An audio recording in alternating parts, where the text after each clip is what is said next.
Hi guys, Thogrey here for a new video. This video will be a PvP tier list video for 3v3 Season 3 of Shadowlands, patch 9.2.5, and we already discussed about 2v2 for melee and ranged, and this video will be a melee tier list video for 3v3. The healers tier list for 2v2 and 3v2 will be combined on one video. I know that a lot of people asked for it, but I feel like I need to make one video for those two because it will be quite short. I don't want to do multiple videos about that subject for healers at least. So we will talk about Xunamate, where you will see some statistics, so we can then translate it into a tier list. But be sure to subscribe to the channel if you like those kinds of content. Be sure to like the video if you like the video, of course. And you will have timestamps here below to actually show you when and where I'm going to discuss a specific spec. And if you want to skip ahead or don't skip ahead, you can do it freely as you wish. So let's jump right in.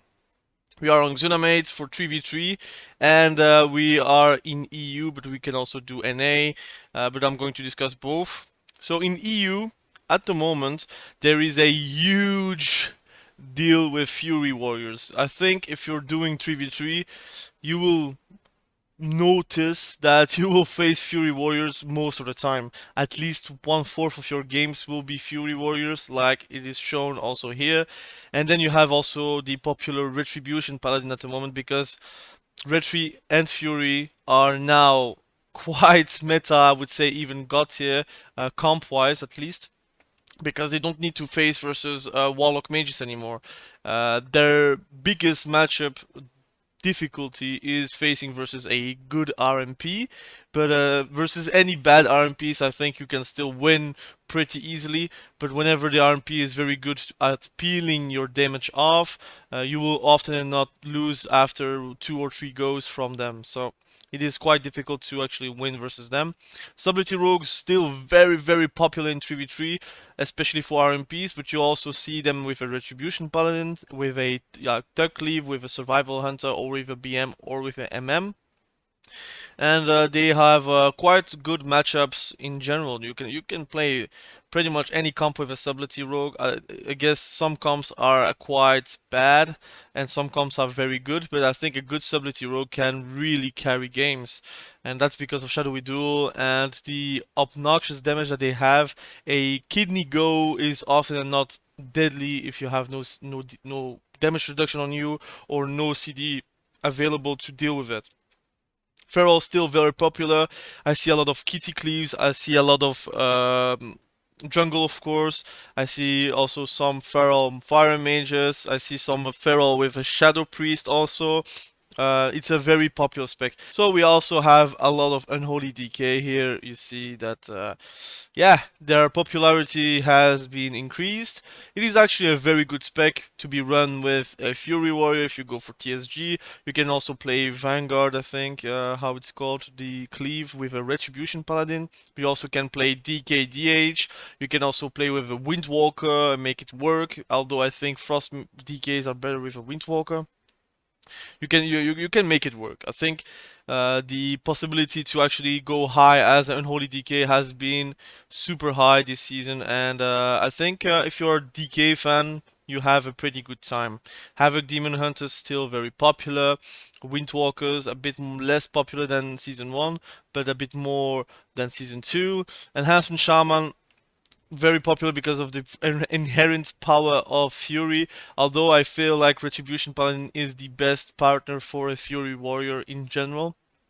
But I think like Unholy DKs are better versus RMPs, and Enhancement Shaman Fury is very good into DKs, for example. They just shred DKs very hard, and Retribution Paladin with a Fury Warrior, they are pretty much good versus anyone except RMP and Caster Cleaves. Survival Hunter, very good into a lot of matchups actually, but they are very played into Thug, at least as Thug. They are good as jungle, they are good also as Cupid. I see a lot of matchups versus them, and survival is in a real good space. I think it's easier to play BM in trees, but if you can make survival work, I guess I can recommend you to play survival. Outlaw rogues still a bit unpopular in trees, although the many outlaw rogues that I see on the ladder, they are actually very good. I feel like outlaw is just a bit boring to play, and people just don't like boring. But if you are playing RMP with an Outlaw, your comp is very tanky. You just need to do perfect setups to actually kill people, like on the AWC, where the best players can do those things. A 1800 or a 2K player cannot perfectly play those situations out, for example. So that's why maybe Outlaw you will see a bit less. And I just think Fury Warriors with a Retribution Paladin actually is very good versus Outlaw because they have a lot of tools to not get insta-killed versus Outlaw, but they don't have the tools versus Accessibility Rogue, for example. Arms Warrior, they are not popular, although I'm playing Arms myself at the moment, and I feel like they are very good. They are a bit better into RMPs, for example, because you can die by the sword. You can pre-die by the sword, there go. Although I don't think they can actually win easily versus RMP. I just think Fury is a bit less strong versus a rogue compared to our arms warrior, where you can overpower their evasion, for example. Assassination rogues is a bit less popular. I feel like on the ladder I don't see a lot of assassination rogues. In trees, in twos a bit more, but in trees you don't see a lot of assassination rogues because I feel like Subtlety is the better rogue in trees. They have a bit more counters, although you can still sepsis, kidney someone with Vendetta up, and you are going to kill someone if they are not popping DRs. But in general, you have a comp where you can maybe survive those goes a bit more often, except if they are smoke bombing you and you are like 30 yards away, then it becomes very hard to help the teammate, for example. But if you are playing with a resto shaman, you are in a cleave, often not you are like very close to each other and you can then link, for example, to survive those damages. And it is actually very interesting to face versus them instead of a subtlety for rogue, for example. Frost DK not popular, although I'm also playing Frost DK. I'm a bit of a black sheep whenever I'm playing classes. And Frost DK, I feel like they are very good in some situations and very bad into other situations. For example, I feel like playing versus a Fury and a Windwalker makes you like super squishy and also unable to kill anyone because you can get disarmed all the time while you are going for someone. But if you're playing versus a RMP, if you're playing versus a jungle cleave, if you're playing versus casters, if you're playing versus a Ritz War, actually, you have a lot of chances to actually kill people as a Frost DK. But you just need to have the right combination. I'm going to make a guide about it and talk lengthily about Frost DK. So this is the analysis about the meta at the moment. Let's translate it into a tier list. So let's start with the tier list, and I'm going to explain very quickly the different tiers. So there is an extra tier here, and I might remove the D tier, for example. But S tier means God tier. So it is God tier, it is above the meta.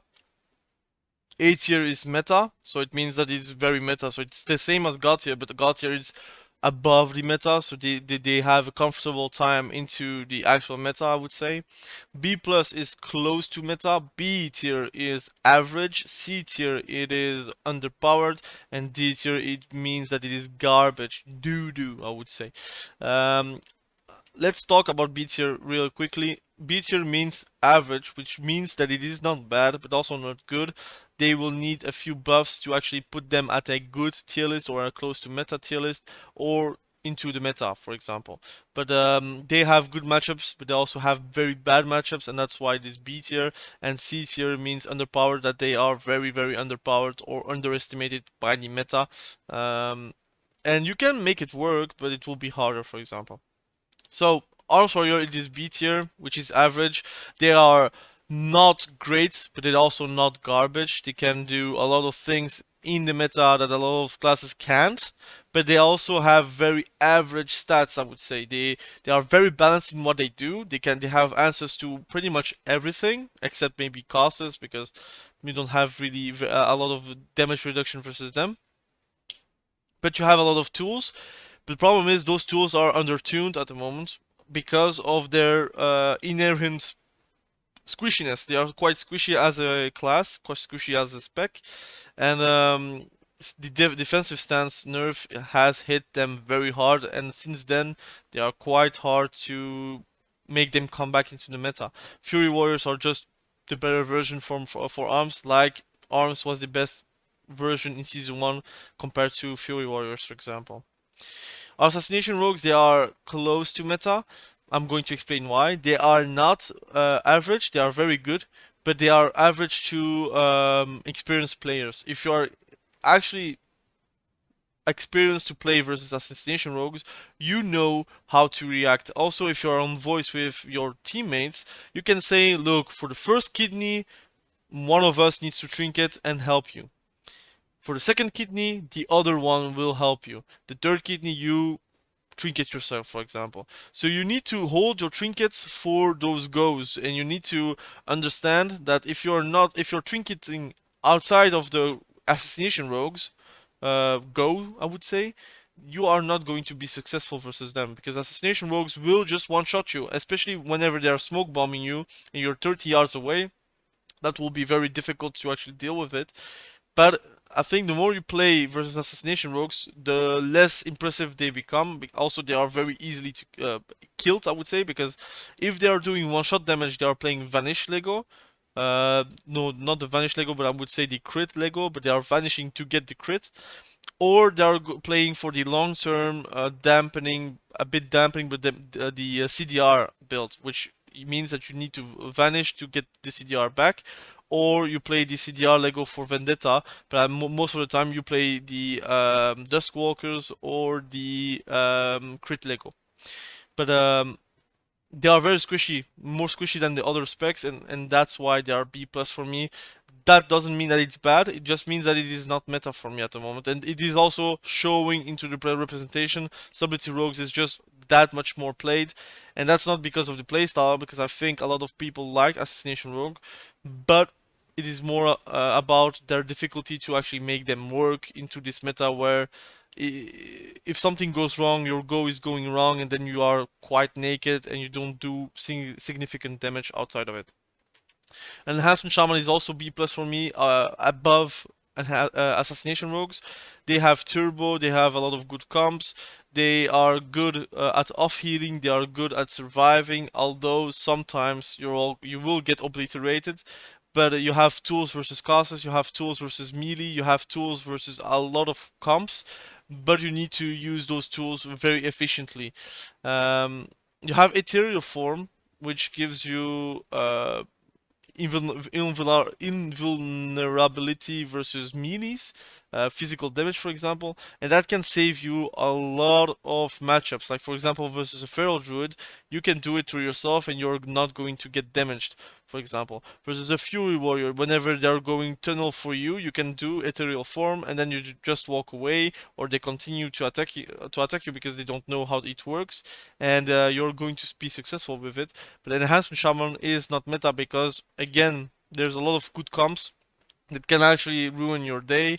But as an Enhancement Shaman, I think you are in a good spot, except in your versatility where you only have 2 good comps. But I'm not really judging versatility into the tier list, because I feel like if you are a RMP main, you are a RMP main. Doesn't matter if your subtlety is bad with another class. If you're playing RMP, you just play RP. If you are a Retribution Paladin and you play with a warrior, you don't want to play with another class, that doesn't make you A or B or C or D tier. It just means that you are S tier because of the comp, for example.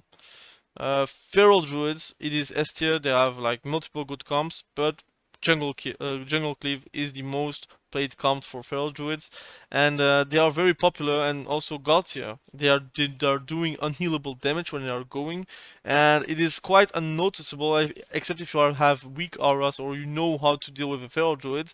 Their dots can just kill you instantly if you're not noticing it. So again, the same as an Assassination Rogue, people need to trinket whenever they are going, and you need to stop them or dispel you. Also, if you're playing Kyrian, you can kinda counter Feral Druids and kinda counter Assassination Rogues. Just drink that potion so you can actually dispel yourself, and it will make your life a bit easier. Frost DK is for me C tier. I play Frost DK, it is very good, but in this meta where a lot of classes have disarms, sometimes you just don't play the game. If you're pillar of frosting and they are disarming you 2 times, then you are kind of screwed, man. Then you're trying to hope that your teammate is going to win by themselves. But I like Frost DK. I'm enjoying my time playing Frost DK. I think a lot of comps are easily winnable because of TSG, because of DK Boomy, for example. But the main difficulty is playing versus double disarm. If they have double disarm, it's pretty much a lose for me, except if my teammate is going to carry the game. But Frost DK is in a bad spot. I hope they will buff them enough to actually be able to do damage outside of Pillar of Frost. Take a bit of damage from Pillar of Frost and give it back to the kit. That would be actually awesome. Dragonflight will do a bit of good because their talents are actually really noticeably better than what we have right now. Fury Warrior, it is S tier, God tier, it is very good. I would say it is in front of Feral Druids. You see them pretty much 1 game out of 4, so it is not a secret that they are very good. It is God tier because the few encounters, the few comps that can counter a Fury Warrior are getting nerfed or are nerfed. So yeah, I think Fury Warriors are very good and over the top good, I would say. They need a nerf on Forset, I think. They need a nerf on the Crushing Blow charge. They are charging way too much, way too soon, way too often, that it is actually obnoxious to actually play versus them because they are unkiteable. They are the most unkiteable melee at the moment, especially if they are playing Blood Rage. You cannot root them because they are dispelling themselves, and yeah, it is very hard to play versus Fury Warrior. DH is for me A tier. It is meta. It has a lot of good comps, but also they have the possibility to be obnoxious with their consistent damage, and their consistent damage is very high, but also very bursty. I've myself made a HAVOC Demon Hunter just to try, and doing 19k Fell Rush on a Warlock is just ridiculous damage-wise. It is really obnoxious, and I think that HAVOC has a great place into the meta, except versus RMPs, because RMP just kind of craps on them. But if you're playing with reverse magic and you're skilled with reverse magic, you can turn the tides if you are doing very well. Outlaw Rogues are S tier. I would say above Fury. They are very annoying. I'm not rating them on the representation, but I feel like if you're faced versus a very good Outlaw Rogue, or for example a Smurf, so someone that is very high rated and wants to create an Outlaw for example, they will be obnoxious to play against, especially in an RP where Mage doesn't die, Rogue doesn't die, Priest has the res Lego, so it's very hard to deal with it. It's actually a comp that is very obnoxious to play against, and I hope they will nerf the survivability of Outlaw. Don't touch the damage. I'm fine with the damage. It is just annoying to play versus a tank spec that has actually good damage and a good CC. A bit too much CC, I would say. And getting kidneys every 30 seconds for 7 seconds, it's actually obnoxious to play. And I hope they nerf it. I hope. I actually hope that they nerf stunts in general. I think the stunts are very too long and too deadly. So we will see. Retribution Paladin is in front of HAVOC. It is A tier. It is meta. Their counters, Warlock Mage, are nerfed, so you have an easier time to actually play Retribution. You can play Retribution as a Kirin, you can play as a Necrolord, you can play as a Night Fae. I would not recommend Venthe. You can play with a Fury Warrior, and the damage is really, really high. So if people are not reacting on your damage, they are screwed. But I think the most noticeable bad matchup that you can have as a Retribution Paladin is facing versus an RMP. So if you're facing versus an RMP, you need to be prepared mentally to actually suffer in that comp. But outside of that, I think you have a lot of good comps, a lot of possibilities to climb, not easily, but at least more efficiently than for, let's say, an Arms Warrior or Frost DK. Subtlety Rogue is the best class sub spec in the game. They are very good, very annoying to deal with. They have goes that are ridiculous. Every 30 seconds they have a kill go. If they are shadowy dueling you and you have no trinkets and you have a comp that doesn't have AoE healing or AoE CC, you are going to kill the target. There is no way that someone survives whenever they don't have a trinket and they are getting CC'd for 7 seconds with a shadowy duel and the bomb that can do 19k normal hits, which is insane. The damage is very high, and I think Subtlety Rogues are due for a nerf, at least for Shadowy Duel, or for Kidney, or both, but they need to nerf something out of their kit. I prefer to play versus a Fury Warrior than a Subtlety Rogue, because I know Subtlety Rogue, whenever I'm tricketing, and my teammates have no answers for the Shadowy Duel, I'm going to die into the Shadowy Duel go, so very hard to deal with. Survivor Hunter, I would say it is A tier. Thug is very good. Jungle is very good. Cupid is very good. You can even play with a DH. It's very obnoxious because their AoE damage is out of this world. They have better survivability. They are very slippery, and to be honest, as a survival hunter, you can do a lot of damage and a lot of annoying fights. I would say if you stun and then freezing trap the healer, also or not, someone needs to trinket. The next go, like 30 seconds later, you're freezing trap again, and that guy is pretty much dead if they have no CDs. So it is very hard to deal with. But they are easily killed, I would say, if you're focusing them. But it is a bit hard to catch up to them. So I guess it is a win-lose situation where you need to focus them, but also not ignore the other DPS. Unholy Dk is A tier, I would say, in front of Retribution Paladin. They are getting better and better. They have a lot of great comps. They are very strong. And I would say that really, if you're an Unholy Dk fan or a DK in general fan, I would just play Unholy Dk if you want to climb easily. If you want to have the hard time, you can go Frost DK. But to be honest, Unholy DK, if you are getting disarmed, you're not losing your go. Your go is still there. But as a Frost DK, if you're getting disarmed while Pillar Frosting, your go is kind of gone and you need to retry in 1 minute. So it's a bit, yeah, hard to deal with. But as an Unholy DK, you have a lot of damage. Abomination Limb does too much damage. Again, they have multiple CDs that they can actually disrupt those defensive CDs of yours. And as an Unholy DK, you can really be annoying. So I recommend you guys to actually play Unholy DK to know how it feels to play Unholy DK. Windwalkers, I would say they are close to meta. They are a bit worse than Assassination Rogues, a bit better than Arms Warrior. At the moment, the meta for melees is very close to each other. You see that there is a lot of B plus, A, and S tier specs because it is just a reality of the things. People like to play melee and people play into melee most of the time. So it means that it is actually meta somewhere at any point. The only problem for Windwalkers is they are really squishy, they are killable, they are switchable. If you're going for the Retribution Paladin and then you are going to switch into the Windwalker, often than not that Windwalker will get one shot because they don't see that coming, for example. But they have great damage, they have one-shot possibilities, and that's why it is close to meta. They also have some good matchups, but also some very bad matchups. And I just feel like Arms Warrior is a bit worse than Windwalker, but Windwalker by itself, if they have a buff, any buff, they are going to get meta very soon. So this is my tier list. It is a bit of a long video, but I wanted to explain everything in details. If you have any questions, let me know in the comments below. If you are not happy with the tier list, let me know also in the comments below. I'm pretty sure some people would put Retribution in S tier, or Feral into A tier, or Enhancement into Garbage tier, for example. Although for me, Enhancement is a very good spec. It just needs a bit of a rework, at least at the defensive.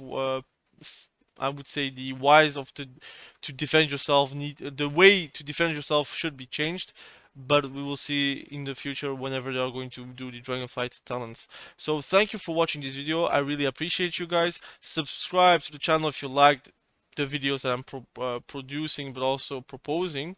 Let me know in the comments below what you think about the tier list. Like the video if you like the video, and be sure to be safe. We will see each other very soon. Bye.